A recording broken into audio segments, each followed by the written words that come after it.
Hey folks, welcome back to the Accommodation Show. Today's going to be a wonderful episode which is very important for you to watch and to listen to. I'm joined by the wonderful Mark Hodge from Maisonette. Welcome to the show. Thank you, Bart. Nice to be here with you. Now, it's an absolute pleasure to have you here. Now, we've had a really good chat about some of your experiences and what you're doing, and I love that you have sort of two sides of what you do. One is in the short-term rental space, property managing, really giving people a good understanding of how to get a return on investment on their properties, and the other side is really understanding the design of the property and some of those principles that can enable you to get more money out of your property.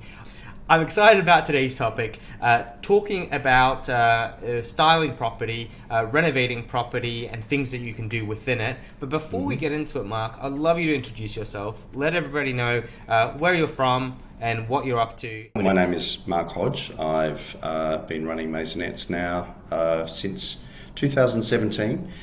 We started off as a company called Air Homes Plus, and then we changed names to Maisonettes.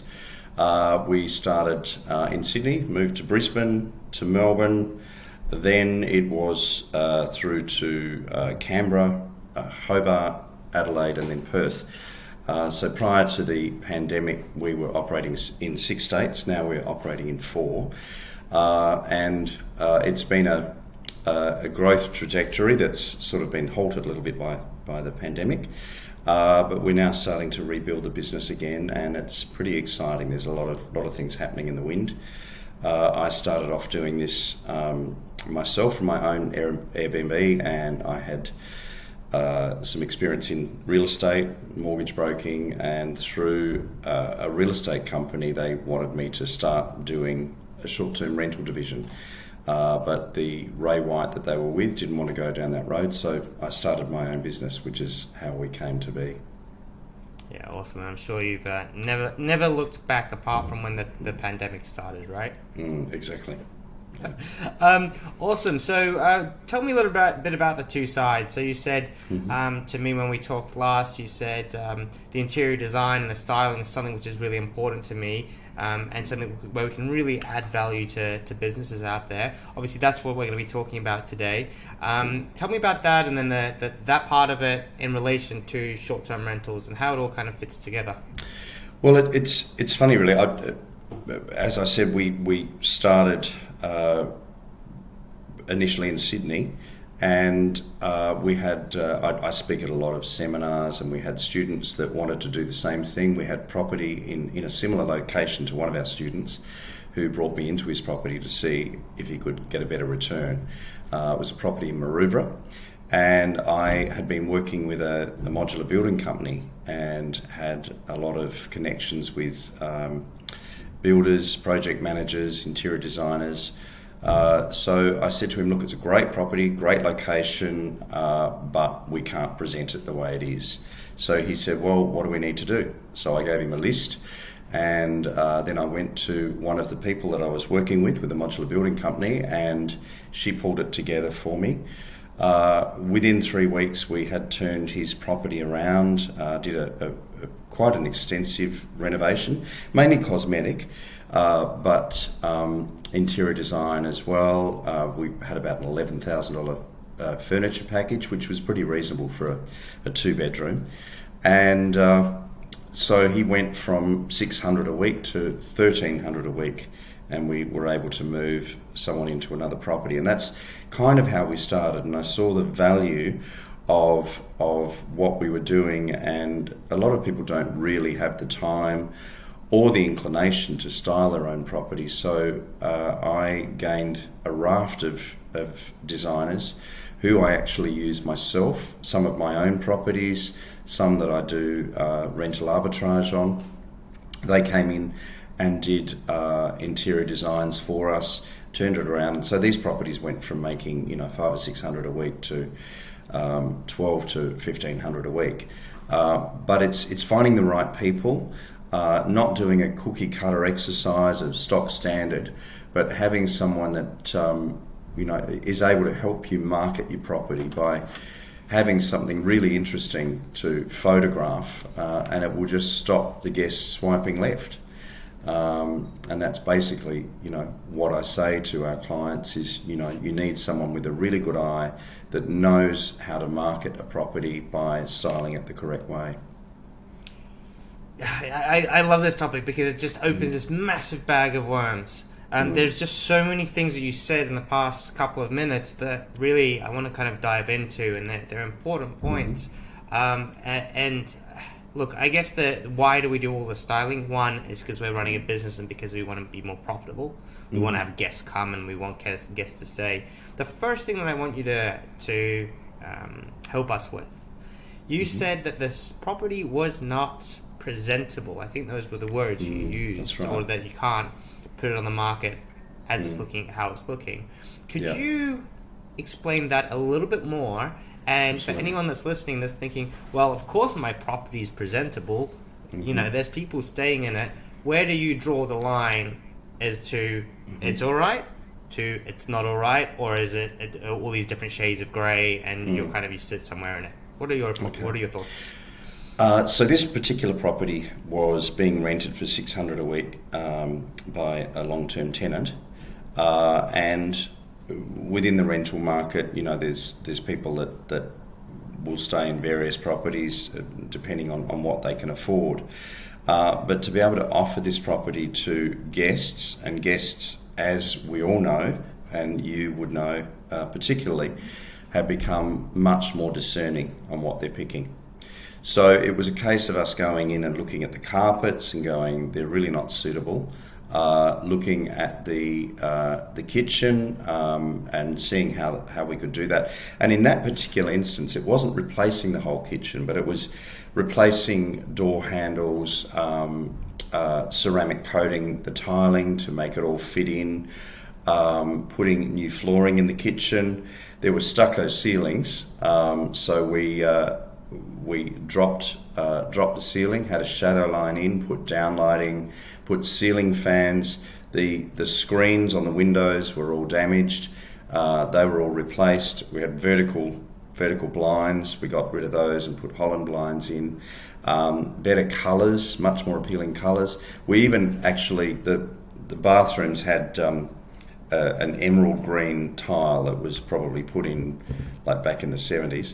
So we had, that was all spray enamelled, made grey and then white, and changing the vanity, things like that. Things that when a guest walks in and goes, oh wow, this is really nice, really comfortable, beautiful colours, it feels nice to walk into.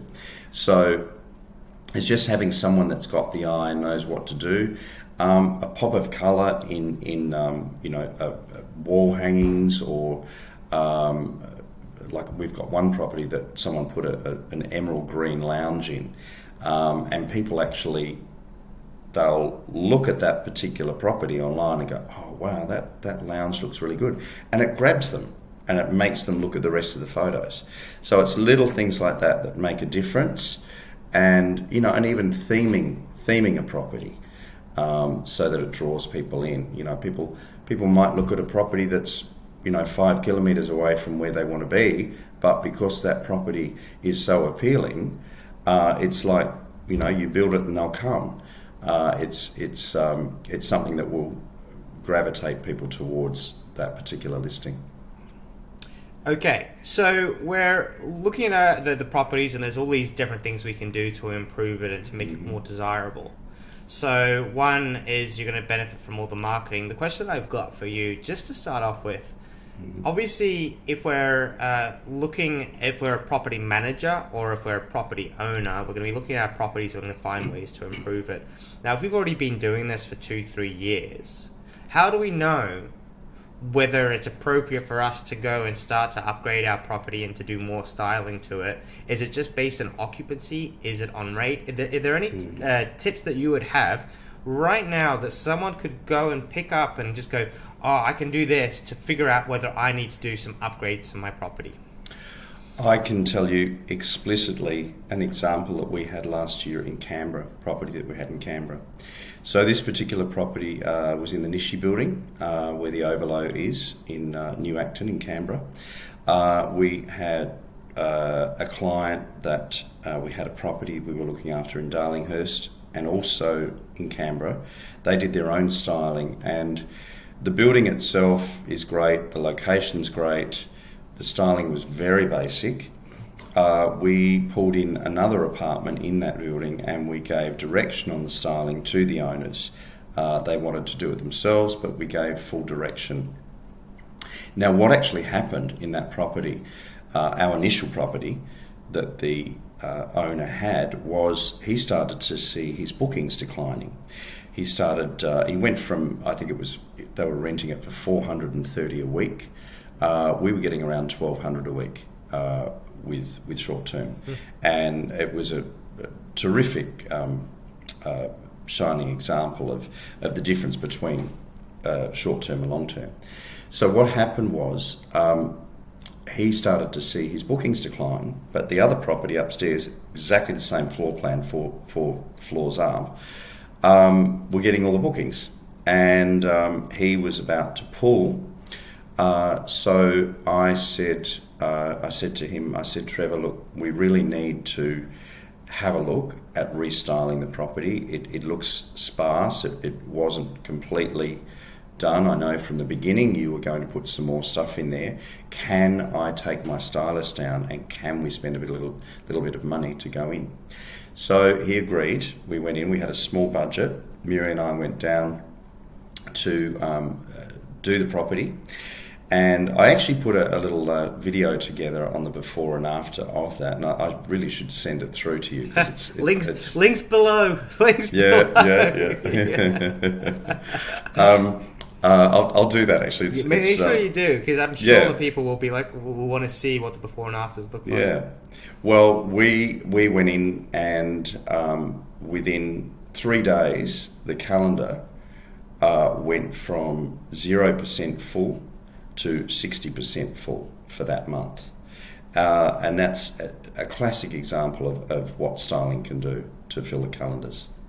So what I'm hearing you say is, if your occupancy isn't what you think it should be in your area, then that's where you should be having a look at it. Or if you're getting price pressure, then that's what you should be looking at, is hey, this is probably one of the things, and like, because there's a myriad of different things you have to look at, be it, what platforms you're on and how your marketing's put together. But then if you're doing okay and then it starts to drop, then this is one of the areas that you want to look at. So do you use tools like AirDNA and that sort of thing to get your data, or are you just looking at the OTAs and comparing them? We do have on our property management software, we do have an analytics, but there is AirDNA as well. There's about four different systems that they use to pull it all together to see what the average daily rental is and what the occupancy is for that area. But when it comes to specifics, I normally do that manually. By going into listings and having a look, putting the filters in, putting exactly the right filters in, and looking what's happening around the area. I mean, we have owners going, oh look, I've looked at this and my property's not ranking as high, and this one's ranking better and it's getting more money. And that's when we have to go, well, look, you really have to, look at the styling, look at how it's presented. And it's not a set and forget like a long-term rental. You really have to keep on it. You have to make sure that, and that's how we get our reviews as well, is making sure that those properties are really marketable and desired by the guests. So I would love your opinions with the styling. I'm very aware that the market is incredibly competitive in the short-term rental space. Every man and his dog seems to be jumping into this industry and wanting to make a quick buck and make some money, which kind of makes sense, right? The math at the moment makes sense to look at doing short-term rentals rather than the longer-term rentals, as long as you've got the right structures in place. Especially now. Yeah. So, what are your opinions on what's happening in the market overall? Because you've been through the thick and thin of it. So you've seen, your business has grown, then it's got smashed by COVID, then you're regrowing it. But because everyone's charging into it, what do you think the impacts are going to be of the market changing on the need to service or to have these features, and what do we need to look at as owners, and what do we need to be aware of? What are you thinking about in your business? I gave a few seminars, webinars last year when the pandemic happened. We looked into a lot of the research. Obviously, people were moving out in droves when the pandemic hit, and in Sydney and Melbourne, vacancy rates in long-term tenancy went through the roof because everyone was putting their short-term rental, their Airbnbs, back into the long-term pool because everyone had left the country and no one was coming in. What normally happens is $46 billion. So on the eastern seaboard, especially Sydney and Melbourne, more so than Brisbane, most of our occupancy came from overseas. So $46 billion is normally spent in this country by overseas travellers, but we spend over $49 billion going overseas. So that whole shift, as well as our local tourism, you've also got that extra $49 billion. They can't go anywhere, and that had sort of shifted. So we were having periods, March, April, May this year, before all the lockdowns started happening again, where everything was full and we had people calling us wanting property. There is a shortage of property because a lot of it is in the long-term pool at the moment.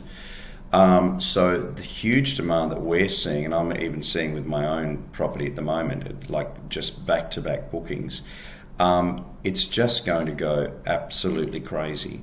But in making sure that you can fill your property, you've really got to keep a notch above the mediocre properties that are out there.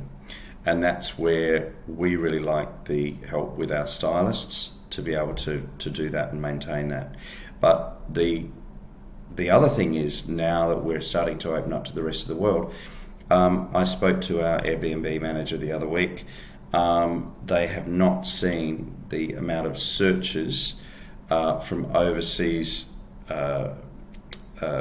travellers searching Australian properties since before the pandemic. And we've been a little bit like Prison Island. So all of that's going to change, and I think we're seen as quite a fascinating destination right now because we've managed to keep COVID at bay, and I think everyone is going to flock to this country. A lot of people are feeling nervous about going overseas, and I really do feel that the short-term industry is going to have a massive boom. Yeah, look, I don't disagree with that at all. I believe that the way that we've got such high vaccination rates in this country, as long as it all holds together and we keep COVID cases low in general, then I think Australia will once again become super desirable, just like New Zealand did back in the day, where just everybody went back home or decided to emigrate there at that particular moment. Now, okay, so things are looking positive, which is great, and we're saying yes, we can invest a bit into our properties so that even if occupancy is high, therefore we can increase our rates. That's just basic economic supply and demand. Now let's get into a little bit of the stickiness of it. So let's say we've got a property right now. And we don't know what to do. It's like, good on you guys for giving us some ideas about styling. What do we do next? And let's say of course we can get a team in to come and do some styling. That's probably like the number one thing. But what would be the things that we'd be thinking about and looking at in terms of styling? Are there sort of basics that we can do, and then there's more advanced? What would you suggest people do if they're sitting there right now and they're going, actually, it's something I've been thinking about. What do you recommend they do? I would recommend a professional stylist, that someone that can come in. I mean, I've got some of my stylists who will go into a property. I've actually got one. We're going to go down to Canberra on Friday. So the client has some furnishings there. She will go in and go, okay, well, we can keep this. We can work with this, but we need to put something into here. We need to put a splash of colour. We need to look at the flooring. We need to work out whether or not, we need to replace that. We need to look at the colour on the walls, changing that. So we have builders as well. We have tradespeople who can, that she can pull in to come and do, minor changes. We've also got others that can do more major renovations if bathrooms need to be upgraded as well. But it's having an overall picture and seeing how marketable something is. We've got high-end designers, and we've got people who are very thrifty in, because I have a lot of investors who need to do something on a budget, and that's where they come in and assess to see what they keep, what they throw out, and what they can incorporate by bringing in. So the first step is to get someone professional to come in and to kind of do an appraisal. It's almost like getting a real estate agent to tell you how much your property is worth. Same kind of thing. You're getting a stylist to come in and say, hey, this is where you've got issues. I completely appreciate that. I understand design as well, as that I think I know what I'm doing, but then a designer touches it and all of a sudden it just looks completely different, and their eye, because they've been trained for it, is just is really fantastic, and they've got so much power in what they do. The other side of it that I wanted to talk about briefly, which I think might be of interest, is the financial part of it, right? So we're talking about increasing revenue, but I imagine that if the property is yours, that you're increasing the value of it. There's probably some really great tax benefits to it as well. Absolutely. What is your understanding of that? Well, it's funny. I spoke at a seminar a few years back in Melbourne, and I posed the question to the audience: who thinks that for a 2-bedroom apartment, $10,000, $12,000 is too much to furnish it to gain short-term occupancy? Most of them put up their hands, and I said, well, okay, think about this. You've got a property, it's $600 a week. You go in, you spend $10,000. In interest terms, let's say at that stage I think it was 4%. In interest terms, it was costing you interest only. You draw down on your loan. It was like $7.64 or something a week, and you're getting $1,300 a week. Now, who thinks that's a lot of money? No one put up their hands. So it's thinking it's a business. It's not thinking it's an expense. You've got, with any business, you've got to outlay something to gain a better return. Items are depreciable. I work with a company called Depreciator that offers services for all of that for our clients as well. They can write things off or depreciate them over time. So it all comes back into their pocket again. Wow. Look, I'm surprised. I really, in my mind, I thought that we would be going through 101s of everything you need to do to style your property. But I think this is far more valuable. It's actually giving people the practical resources of how to do it as a business professional, rather than getting into the dirt and trying to figure out, whether you need 4 chairs or 6 chairs or 8 chairs and that sort of thing. It's actually just saying, what, the return on investment is so significant that you should probably get a professional in just to at least help you. You can probably do it the thrifty way after that, and if you really want to paint your own walls, you paint your own walls and do what you want to do. But at least to have that guidance, getting someone that knows what they're talking about is imperative. Is that right? Absolutely. Yeah, I totally agree. Yeah. Look, I don't have any other questions for today. I think that this episode has been incredibly valuable, and it's really shining the light on some of the things that people need to focus on and giving them the steps that they need to take, which is basically look at what your competitors are doing, see what your occupancy is like, and then based on that, and then see what people's expectations are by doing research on the internet. Then if you think you need to do it, get a professional in, and your upfront expense is very limited, and then you can decide to pull the trigger and get things done. Is that right? Exactly. That's exactly right. Makes it sound easy, huh? Yeah. Beautiful. Look, Mark, I want to thank you so much for joining us on the show. We really appreciate it as a community. We love having people that are working in the industry take a bit of time out of their busy schedules to join us and to have a bit of a chat and to share what they know. I appreciate it. The community appreciates it. Now, is there anything that we can do for you? Well, first of all, I want to say thank you for having me. Thank you for inviting me along. We have obviously lost a lot of listings. We lost a lot of houses. We had a lot of houses in Sydney and Melbourne that did extremely well before the pandemic, and there is a huge demand for them. We get a lot of people calling. We do need to build our property stables back up, so particularly in Sydney, Melbourne and Brisbane. Adelaide as well. Adelaide does extremely well. It's a really good market. If anyone wants us to assess, if they want to send their address, and we can do an appraisal. We can basically do an evaluation, and let them know whether or not we think it would be right. If I didn't think it was right, I wouldn't take anything on. It's not a value to the client. If anyone wants us to have a look at their property and thinks that they might be able to get a better return, I'd love to have a look at it.